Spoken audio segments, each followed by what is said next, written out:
Добар ден на сите присутни. Јас сум Ангела Крстевска и учам во комбинирана паралелка со пето оделение и сум четврто оделение во основното училиште Кирил и Методи во село Романовци, Куманово. Денес ќе ви раскажам за книгата Магијата на мразот од писателката Даниела Стар.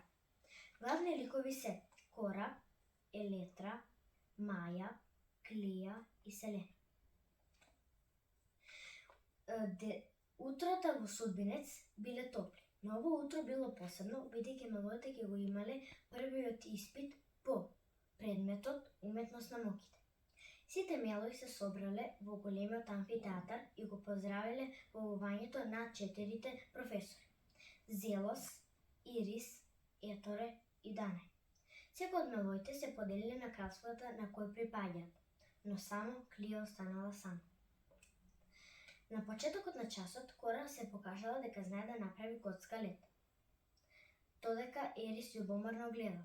Елетра направила пожар, Маја мала сладка јаглика, а Селена ја изгасила свеќето, додека Клија не се пронашла никаде.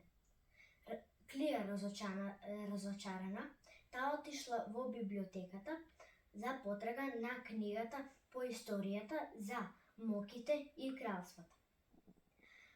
Кога била таму си го заборавила ранецот и кога се враќала да си го земе ранецот, ја видела Чирче како ја подава забранетата книга на злобната Ерис. Дали и како ја употребила книгата против Кора. И дали Клија ги открила своите моки, можете да дознаете ако ја прочитате книгата Магијата на мразот од писателката Даниела Стар.